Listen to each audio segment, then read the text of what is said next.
Western tops, leggings, kurti, palazzo, children wear retail તેમજ wholesale ભાવે મેળવવાની વિશ્વાસપાત્ર શોપ એટલે Muskan collection and Muskan dresses. અમારી બંને શોપની એકવાર અવશ્ય મુલાકાત લો।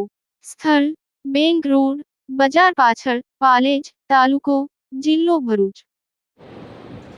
આમોદ પાલિકાના એસી ચેમ્બરમાં બેઠેલા સત્તાધીશો જાગો। સ્મશાનમાં 1.02 કરોડનું આંધણ છતાં અંતિમ યાત્રા માટે માર્ગ પણ નથી। વિકાસના નામે ટાઈપા કરતી આમોદ નગરપાલિકાના પાપે આજે આમોદની જનતાને મૃત્યુ પછી પણ શાંતિ મળે તેમ નથી। આમોદ શહેરના સ્મશાન ગૃહમાં સરકારે ₹1.02 કરોડની માતબર ગ્રાન્ટ ફાળવી હોવા છતાં એજન્સીની કથિત બેદરકારી અને તંત્રની કથિત મિલીભગતને કારણે આજે સ્મશાન નર્ક સમાન બની ગયું છે।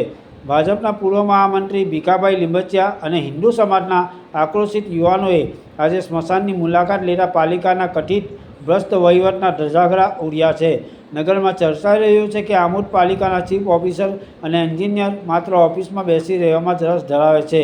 લાખો કરોડોના કામો ચાલતા હોવા છતાં આ જવાબદાર અધિકારીઓ ક્યારેય સ્થળ તપાસ કરવાની તસ્દી લેતા ન હોવાની લોકમુખે ચર્ચાઓ થઈ રહી છે। એજન્સી શું કામ કરે છે, કેટલું નુકસાન કરે છે તેની આ સાહેબોને કોઈ જ જાણકારી નથી। એન્જિનિયરની ગેરહાજરીમાં એજન્સીએ મનસ્વી રીતે જેસીબી ફેરવીને સ્મશાનની 10 બાસ્ટિલો અને નવી બનાવેલી ચેઇ તોડી નાખીને ભારે નુકસાન કર્યું છે। સૌથી ગંભીર અને શરમજનક બાબત એ છે કે આડેધડ ખોદકામ અને કામગીરીને કારણે સ્મશાનમાં જવાનો માર્ગ પણ બંધ થઈ ગયો છે। હિન્દુ સમાજના યુવાનોએ ભારે રોષ સાથે સવાલ કર્યો છે કે જો અત્યારે શહેરમાં કોઈનું આકસ્મિક મૃત્યુ થાય તો શું તેના મૃતદેહને સ્મશાન સુધી લઈ જવા માટે હેલિકોપ્ટર બોલાવવું પડશે? તંત્રની આહત બહારની આળસ અને કથિત બેદરકારીથી સમગ્ર આમોદ પંથકમાં ધિક્કારની લાગણી વરસી રહી છે।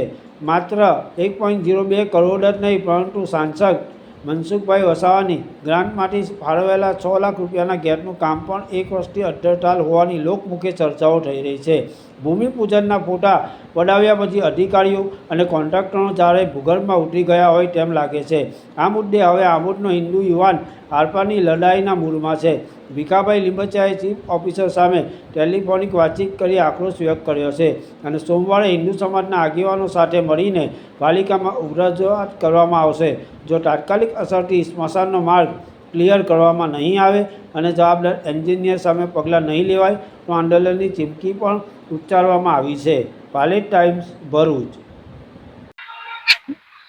હું ભીખાભાઈ લીંબચિયા, આમોદ શહેર ભાજપના પૂર્વ મહામંત્રી અને આમોદ શહેરના વિવિધ મોરચાથી લઈને સંગઠનના અને નગરના લોકો આજે સ્મશાન ભૂમિ માટે જોવા માટે આવેલા હતા। એની અંદર સરકારશ્રી તરફથી ગ્રાન્ટ મળેલી છે 1 કરોડ ને 2 લાખ। તારા પછી એજન્સી નિમાઈ છે, કોઈ બી એજન્સી હશે, એ એજન્સીએ જીસીબી દ્વારા સ્મશાન ભૂમિ ઉપર જીસીબી ફેરવીને કમિટીના સભ્યોને બી કીધું નથી અને નુકસાન કરેલું છે। એની અંદર 10 બાસ્ટિલ હતી, નવી ચેર બનાવેલી હતી કમિટીએ અને કોઈ પણનું ધ્યાન દોર્યા વગર આ નુકસાન પહોંચાડ્યું છે। અને હાલમાં આમોદ નગરની અંદર કોઈ પણ મૃત્યુ પામે તો અંદર જવાનો રસ્તો પણ રાખવામાં આવેલો નથી। એટલે આજે રજાનો દિવસ હતો એટલે બધા ભેગા થયા કે ચાલો સ્મશાન બાજુ જઈએ, થોડું શું કામ છે જોવા માટે।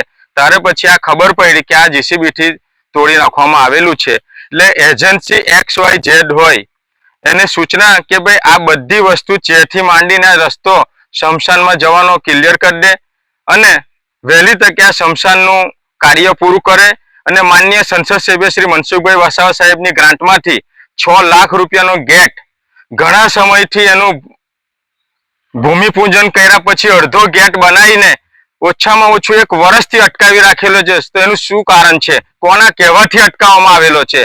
તો આ ગેટ તાત્કાલિક પૂરો થાય અને સ્મશાનની કામગીરી વ્યવસ્થિત થાય અને ભાવના સાથે ભારત માતા કી જય। આ અનુસંધાને તમે મુખ્ય અધિકારીને શું રજૂઆત કરશો? મુખ્ય અધિકારીને મારે આજે ટેલિફોનિક વાતચીત થઈ સવારમાં કે ભાઈ આ સ્મશાનનું જે લોક ચર્ચા થઈ છે કે ભાઈ બાસ્ટિલો તોડી નાખી છે, અંદર ચેર તોડી નાખી છે અને જવાનો રસ્તો રાખ્યો નથી, તો નગરજનો માટે ભગવાન કોઈને આ ઘટના ના બનાવે પણ આકસ્મિક મૃત્યુ થાય તો ત્યાં કેવી રીતે લઈ જવું એની કન્ડિશન આ પત્રકાર લોકોએ જોઈ જ છે અહીંયા।